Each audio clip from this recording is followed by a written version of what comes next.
ఒంటిమిట్ట కోదండరామస్వామి వార్షిక బ్రహ్మోత్సవాలకు నిన్న సాయంత్రం శాస్త్రోక్తంగా అంకురార్పణ జరిగింది. శ్రీ సీతారామ లక్ష్మణ ఉత్సవ మూర్తులను సర్వాంగ సుందరంగా అలంకరించి ప్రత్యేక వేదికపై కొలువు తీర్చారు. వేద పండితులు విశ్వక్సేనారాధన, కలశ ప్రతిష్ట, కలశ పూజ, వాసుదేవ పుణ్య అవచనం, కనకధారణ చేశారు. తర్వాత ఆగమ పండితులు పుట్టమన్ను సేకరించి బ్రహ్మోత్సవాలకు అంకురార్పణ చేశారు.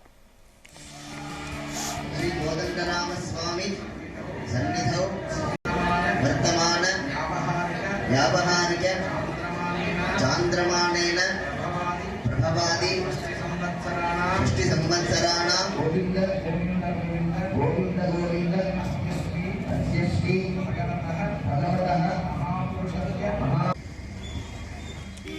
నేటి ఉదయం ధ్వజారోహణంతో శ్రీ కోదండరామస్వామి వారి బ్రహ్మోత్సవాలు ప్రారంభమవుతాయి. ఉదయం 9:30 నుంచి 10:15 వరకు మధ్య వృషభ లగ్నంలో ధ్వజారోహణం జరగనుంది. రాత్రి 7 నుంచి 9 వరకు శేష వాహన సేవ జరగనుంది. కాగా ఒంటిమిట్ట బ్రహ్మోత్సవాలకు విచ్చేసే భక్తులకు ఎలాంటి అసౌకర్యాలు కలగకుండా టీటీడీ ఇప్పటికీ అన్ని ఏర్పాట్లు చేసింది. ఆలయంలో ప్రత్యేక క్యూ లైన్లు, చలువ పందిళ్లు ఏర్పాటు చేశారు. గోపురాలు, కళ్యాణ వేదిక, ఇతర ప్రాంతాల్లో విద్యుత్ దీపాలు కూడా ఏర్పాటు చేశారు. కోదండరామస్వామి సన్నిధౌ అస్మిన్ వర్తమాన వ్యావహారిక చాంద్రమాణేన ప్రభవాది సృష్టి సంవత్సరాణాం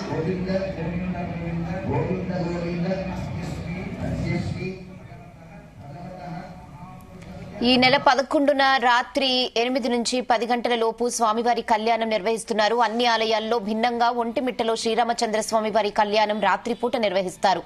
చతుర్దశి నాటి రాత్రి వివాహ మహోత్సవం జరుగుతుంది. చంద్రుడు సీతారామ కళ్యాణాన్ని పరమానందంతో తిలకిస్తాడని పురాణ కథ చెప్తోంది. అయితే ఈ రాత్రి కళ్యాణం సంప్రదాయం ఇప్పటిది కాదు. అది ఒంటిమిట్ట ఆలయం ప్రజలకు అందుబాటులోకి వచ్చినప్పటి నుంచి ఇలాగే జరుగుతోంది.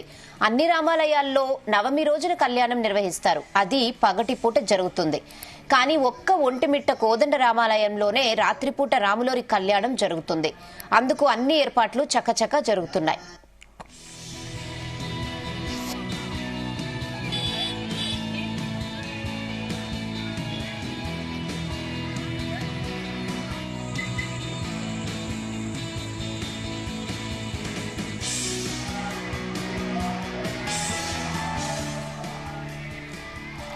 ఆంధ్రప్రదేశ్ రాష్ట్ర విభజన తర్వాత ఒంటిమిట్ట రామాలయం టీటీడీలోకి విలీనమైంది. టీటీడీ ఏటా బ్రహ్మోత్సవాలు వైభవోపేతంగా నిర్వహిస్తోంది. 7 కూడా శనివారం నుంచి నెల 15 వరకు బ్రహ్మోత్సవాలు అత్యంత వేడుకగా నిర్వహించనున్నారు.